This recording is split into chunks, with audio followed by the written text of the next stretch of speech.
It's almost NFL draft time. We got Vinnie Iyer back from Sporting News. Haven't caught up with Vinny in a bit. Feels like it's about that time. We do it again here as Vinny's getting ready to update his mock drafts as we go. And yeah, Thursday night next week we'll have the first round of the NFL draft. Vinny, thanks for coming back here on Newswire. Great to see you again. Okay, so there isn't a lot of drama with the first pick in the draft. But then after that, I don't think that anybody really knows which way this draft is going to go. So let's get a quick overview from you.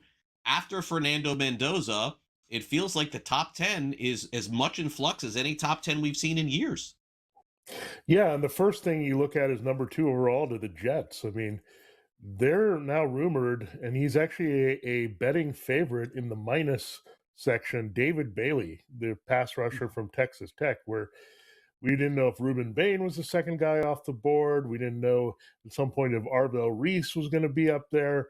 We didn't know where else they could go, right? The Jets have 2 picks in the first round. They got a lot of options here in the top 33 picks. So I just look at this and say the Jets need a lot of defensive help. And this is making a lot of sense. They got to go for who they think is the best defensive player available. I think the problem is, I think different teams have different people as that best defensive player available. I think Sonny Styles is high in a lot of teams, including the Giants list. I think Arvell Reese and Caleb Downs are on a lot of lists as the best defensive player available. So it's really hard to tell. I think in the end, does a team feel more enamored with one player over the other?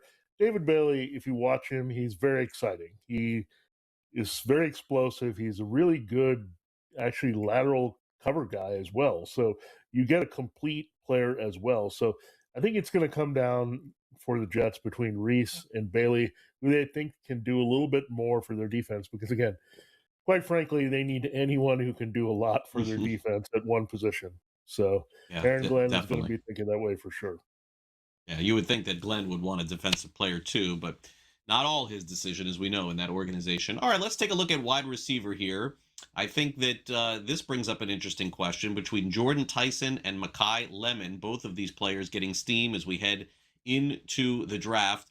Lemon maybe a little bit more steam as of late, but really even odds here, plus 170 to be the second wide receiver drafted, I'm assuming, after Tate. If I have my numbers correct here, you'll correct me if I'm wrong on that. Tyson or Lemon? Yeah, Carnell Tate looks like he's trending toward the Browns pick. So that would leave one of these guys going probably just outside the top 10. I do like Makai Lemon a little bit more. I think he's steadier. He has a better history of consistency and production. I know what I'm going to get from him a little bit more. I think Jordyn Tyson might be the better ceiling prospect, can give you a little bit more big playability that you may not get with Makai Lemon. But with Makai Lemon, you're going to get a steady guy that's going to work the slot. He's going to get open. He's going to handle a high volume of targets and come through. Where Jordyn Tyson may only need like 8 or 9 targets. You're just hoping that some of that is a big play or two. So I think it's just the comfort level of what you need. Now, right now, Makai Lemon, speaking of the Jets, going in their second pick, number 16, because they desperately need a guy opposite Garrett Wilson. But another team that you may not think would go wide receiver in the first round after doing it last year with Tedero McMillan, the Panthers. They need a number 2 that they can trust as well. And I think it would be a little bit more comfortable to take either of these guys as a number 2 behind an established X receiver that you have on your team versus like trying to force them into the go-to roles. So that's why I like those teams in particular. And you have the Buccaneers as well. They went first round with Emeka Egbuka, but they need help as well. Chris Godwin's getting old. They lost Mike Evans. So you can see a lot of scenarios where these teams that went wide receiver last year do it again this year. All right, fair enough. Let's get to running backs here. Jeremiyah Love will be the first running back off the board.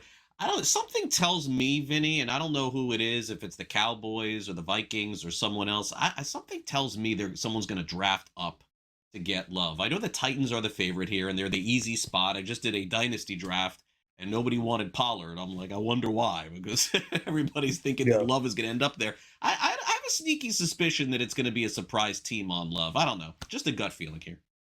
Yeah, I think this is based on if they stay put, you see Tennessee would have the first entry point at number 4, and then we go down to the Commanders at 7, right? These are the 2 spots that make the most sense at this point because you have the Chiefs there with Travis Etienne with their 2 picks. Then you have now the Saints. I'm sorry, the Saints with Travis Etienne, the Chiefs with Kenneth Walker. So all these moving parts here saying, hey, you invest in a running back in free agency, you're not necessarily going to take one. But I don't think that's going to be the case at all. So I look at this and say, yeah, the Cowboys would be a strong team to go and trade up for him. If you would fall behind Tennessee or Washington, I think Kansas City would be a team that would sit there and strike for the services of Love, despite having Kenneth Walker. Yeah, I think so too. Lastly, let's get to Ty Simpson and the quarterbacks here, Vinny. Very unusual draft here, where we're sitting here a week away with no steam on the quarterbacks. It just looks like Mendoza, and that's it. Is that basically the first round?